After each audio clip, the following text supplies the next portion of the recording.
Chapter 16. Same night, after the wedding, Clayton. As we drove back to my apartment, a strange sense of dread came over me.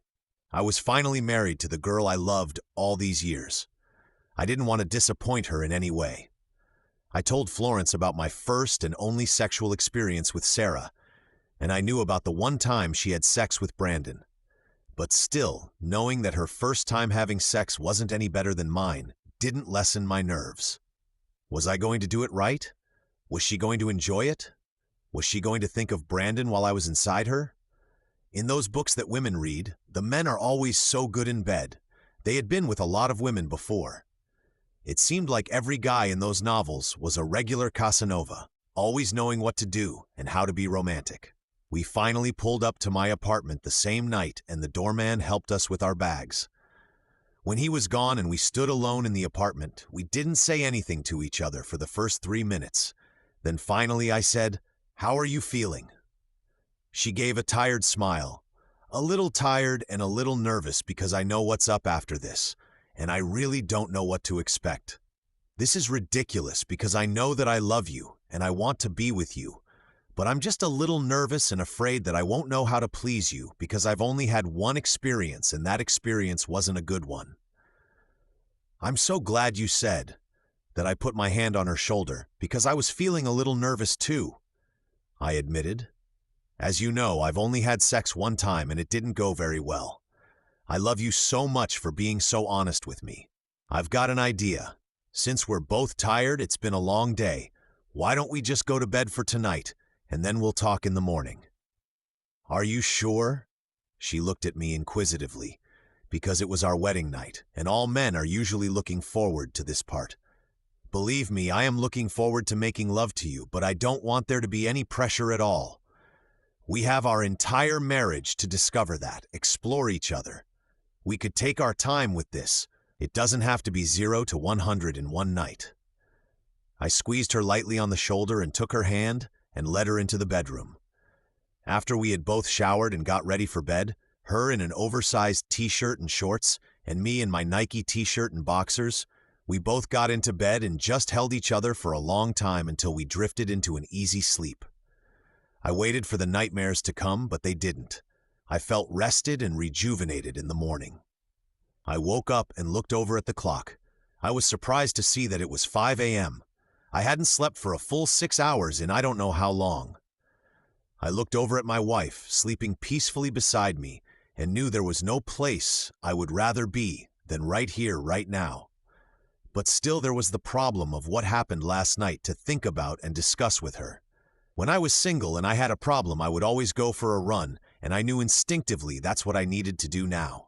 So I slowly untangled my arms from Florence and kissed her on the top of the head. She didn't stir. She looked so beautiful, sleeping there peacefully, snoring softly, her newly cut hair draped over the pillow. I kissed the top of her head again and carefully tiptoed around while putting on my running gear. I started off with a slow walk as usual, and then picked up my pace. While I was moving, my mind began to untangle and sort out last night's dilemma. I love Florence and she loves me, but we were both afraid of sex and nervous about leaving each other unsatisfied because of our lack of experience, and at the same time we didn't want the other person to feel rejected or like they weren't enough. It occurred to me that this wasn't about wanting to or not wanting to have sex. This was about fear. Fear of rejection, fear of lack of experience, fear of our own insecurities and inadequacies. What if we took it slow and made it into a fun game while also learning about each other physically? As soon as that thought occurred to me, the plans started to form in my mind, step by step by step. By the time I got back to the house, I was more than excited to share my plan with Florence, and I hoped she would agree. When I got back to the apartment, she was in the kitchen eating cereal. As soon as she saw me, she ran over to me and gave me a hug and a kiss. I sat down at the table and she joined me. I took her hand. "How did you sleep?" she asked. "Better than I have in years," I answered. "How about you, my love?" She gave a small smile. "Not very well. I kept thinking about what happened last night. You know, about us not making love. What kind of young married couple are we? We're 30 in love and we are afraid to make love on our wedding night." "I've been thinking about that too. And I have an idea. Instead of putting all this pressure on ourselves to be like a couple of characters in a romance novel or one of those cheesy romance shows on TV, why don't we just take our time, start slow, and work our way up? What do you mean, start slow and work our way up? I continued. It occurred to me while I was running that we both had bad experiences our first time having sex. What I think we need to do is learn about each other in stages, and when we get comfortable with one stage, we can move on to the next stage. So the first stage could be getting comfortable with kissing each other's lips, and then once we're comfortable with that, we can add kissing the whole face. And then once we've mastered that, we can move on from the chest to the stomach. And once we've mastered that stage, then we can move on to the lower half of the body. And then once we're okay with that, then we can finally have sex. This way, we do not feel any pressure and we can just take our time and discover each other. And if we're ever uncomfortable with something the other is doing, we can say red, which means stop, and yellow, which means ease up a little bit, and green for go, which means the other person likes it and wants it to continue. Florence smiled. I love the idea. How did I get to marry such a smart and unforgettable man? She kissed me. Tonight, let's start. I have some calls to make right now and I have to look for a job. My father wasn't too pleased when I said I loved you and was going to marry you. He didn't say it, but I think his financial support of me is going to stop. I need to find a way to support us. Her eyes looked worried. Don't worry, baby. I'll find something. There must be some things around here I could do. But tonight after dinner we'll start. Looking for a job that day was fruitless.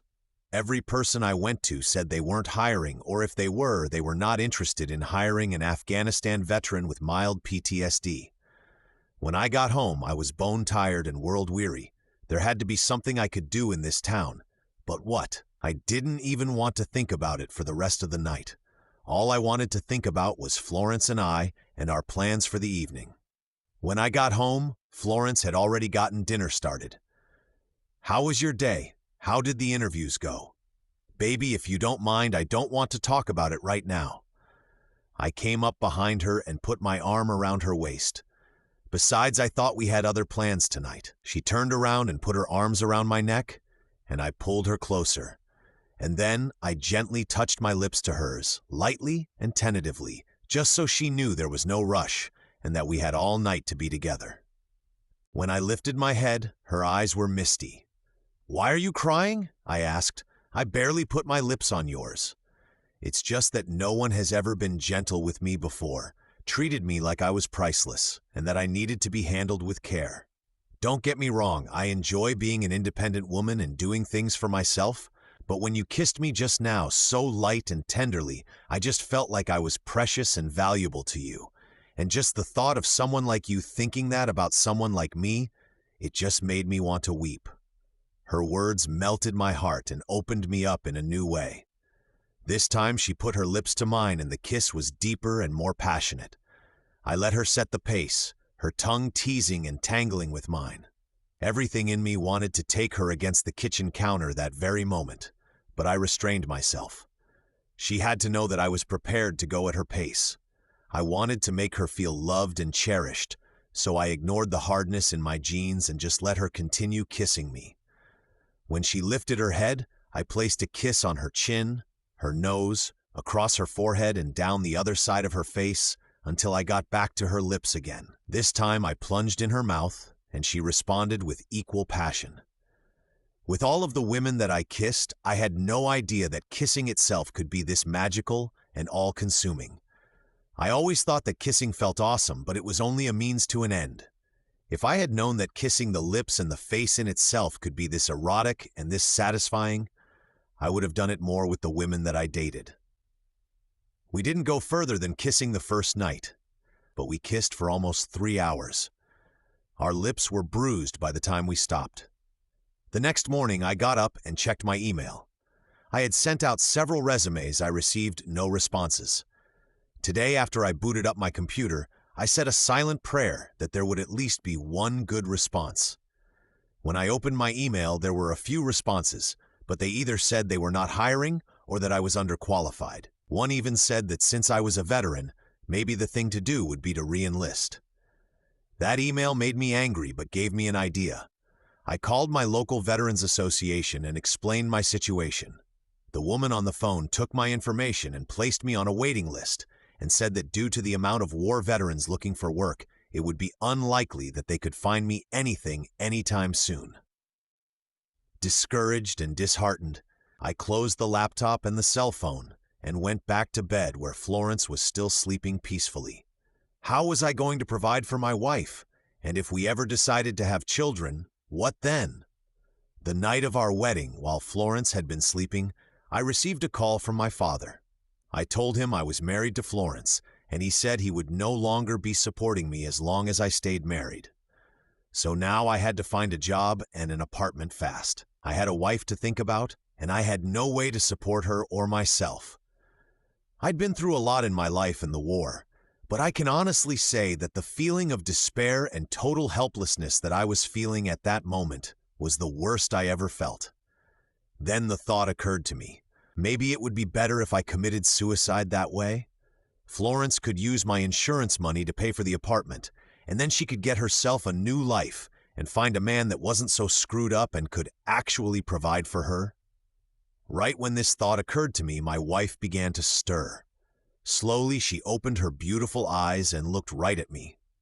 Without saying anything, she put her lips to mine and kissed me lightly at first, but then more passionately. After spending a few minutes on her lips, I began to kiss other parts of her face, her eyes, her forehead, cheeks, and nose. I placed another kiss on her lips and then moved lower to her neck and shoulders. Up until this point, I had only gotten to her shoulders. I wanted to go further, but I didn't want to rush her. I wanted her to know it was her call. I could stop or I could go forward. I could feel my boxers tightening by the second. If I was going to stop, now would be the time. I lightly placed my hand over one breast over her t-shirt. I looked up and said, "Green, green?" And she nodded. After spending time with lips and tongue on one breast, I moved over to the other and spent time there as well. After I spent time on her breasts, Florence whispered, "I think it would be a good idea if you actually took my t-shirt off and did that again." I smiled.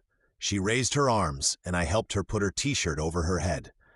The sight of my wife's naked upper body filled me with wonder. Every part of her fit together so perfectly, from her forehead to her nose and mouth to her neck and shoulders and breasts down to her stomach. I decided to take a moment just to look at this glorious woman that I had been gifted with. "What's wrong?" she said. "Why did you stop?" "Oh, baby, you are so beautiful," I smiled.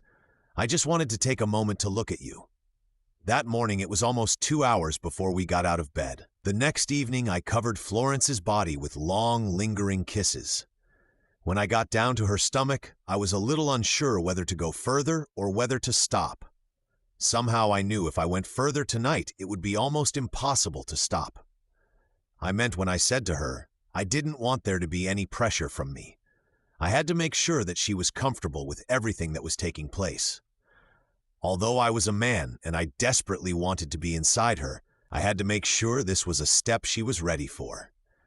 As a little test run, I spent time slowly exploring, tasting, and loving her secret place, the place where only one before me had gone. And from what I've been told by my wife, that time the loving was hasty and awkward with very little thought for her pleasure. This time I wanted our coupling to be another expression of what I felt for Florence. Although up until this point we had both experienced pleasure, we had not yet joined as one. I wanted that joining to say everything that I couldn't say with words. After a few minutes of discovery with my hands, I knew it was time to discover her from the inside. I set apart her legs, one on each side. Is my weight too much? No, I'm fine. If anything feels uncomfortable or doesn't feel right, just say the code word. Florence nodded her head. Finally, and cautiously, I entered paradise. Inch by agonizing inch, I claimed the body of my beloved. If I thought our lovemaking was fabulous up until this point, being inside of my wife brought a rush of sensation that is impossible to describe. It was as if in that moment it was impossible to tell where I stopped and she began. I thought I was prepared for what it would be like to be linked with my wife, but I had no idea that it would be an ecstasy beyond description. That mind, body, heart, and soul would be so intricately connected in that moment. When I was in as deep as I could go, I ever so slowly began to move. Every thrust brought us closer together. It was there that our spirits mingled and I physically became a part of her, and she physically became a part of me. We were one and would forever be one, and no matter where life took us. Even when it was all over, I knew that she held a very permanent and intimate place in me, and for that, I was truly grateful.